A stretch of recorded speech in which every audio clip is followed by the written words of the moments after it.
ಏನು ಸಾರ್ವಜನಿಕ ದುಡ್ಡು ಡಿಪಾಸಿಟ್ ಎಷ್ಟು ಕೊಡಬೇಕು sir? One time connection charges ಅಂತ ಹೇಳಿ 3,500 ರೂಪಾಯಿ ನಾವು ಚಾರ್ಜ್ ಮಾಡ್ತೀವಿ ಸರ್. ಪ್ಲಸ್ 800 ರೂಪಾಯಿ ರೋಡ್ ಕಟಿಂಗ್ ಚಾರ್ಜ್. ಅಲ್ಲ ಸರ್, ಈಗ ಅಮೌಂಟ್ ಒಳಗೆ ಕಲೆಕ್ಷನ್ ಕೊಡ್ಬೇಕಾದ್ರೆ 14,000 ರೂಪಾಯಿ ಸಮಥಿಂಗ್ ಆಗೋದಿಲ್ಲ.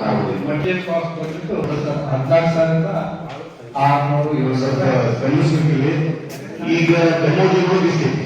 ಬಟ್ ಅದರ ಬೇರೆ 25 ಒಳಗೆ 9,000 ರೂಪಾಯಿ ಎಲ್ಲರೂ ಕಾರಣ ಬೇರೆ 9,000 ಅಲ್ಲಿ 14,000 ಸರ್. ಈ ತಾಲೂಕನ್ನು ಹೋಗಿಸ್ಬೇಕಂತ ಹೇಳಿ ನಾವು ಕಸ್ಟಮರ್ಗೆ ಕನ್ಸ್ಯೂಮರ್ಸ್ಗೆ ಅನುಕೂಲ ಆಗಲಿ ಅಂತ ಹೇಳಿ ಚೇನ್ ಅಡಾಪ್ಟ್ ಮಾಡ್ತಾ ಇದ್ದೀವಿ.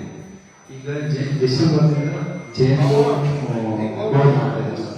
ಸೊ 1ನೇ ತಾರೀಕಿಂದ ಎಲ್ಲರಿಗೂ ಯೂನಿಫಾರ್ಮ್ ಪೇ ಮಾಡಬೇಕಂತ ಹೇಳಿ ಈ ಜಿಪಿಗೆ ಸಬ್ಜೆಕ್ಟ್ ತಂದಿದ್ದೀವಿ ಸರ್. ಸಬ್ಜೆಕ್ಟ್ ಇರ್ತಾ ಇದೆ ಸರ್. ಯಾಕಂದ್ರೆ ಸರ್ ಏನಾಗಿದೆ, ಡೆಮೋ ಜೂನಿಗೆ 15,000, ನಾರ್ಮಲ್ ಬೇರೆ 25 ಒಳಗೆ 9,000. ಇದು ಎದಕ್ಕೆ ಅಂದ್ರೆ 6,000 ರೂಪಾಯಿ ಡಿಫ್ರೆನ್ಸ್ ಆಗಿದೆ. ಟೆಕ್ನಿಕಲಿ ನೀವು ಹಾಕಿದ್ರೆ ಗೊತ್ತಿಲ್ಲ ಸರ್. ವರ್ಷದ ಸೇಮ್ ರೇಟ್ ಆಗುತ್ತೆ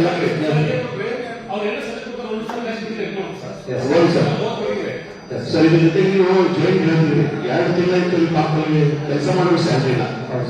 ನಾನು ನೋಡಾತೀನಿ, ಯಾಕಂದ್ರೆ ನಾವು ಈಗ ಎಲ್ಲ 2 ವರ್ಷ ಮೆಂಬರ್ 10 ವರ್ಷದ ಕಪ್ಪು ಪಟ್ಟಿಗೆ ಜೈಲು ಇದೆ ಹೇಳಿದ್ರೆ ಎಲ್ಲರೂ ಮಾತಾಡ್ತಾರೆ. ದೊಡ್ಡ ಹೆಸರು ಹಾಕುವುದಿಲ್ಲ. ಇನ್ನು ಬ್ಲಾಕ್ ಲಿಸ್ಟ್ ಒಳಗೆ ಹಾಕಕ್ಕೆ ಕೇಳಿ ಕೇಳಿಸ್ತಾರೆ.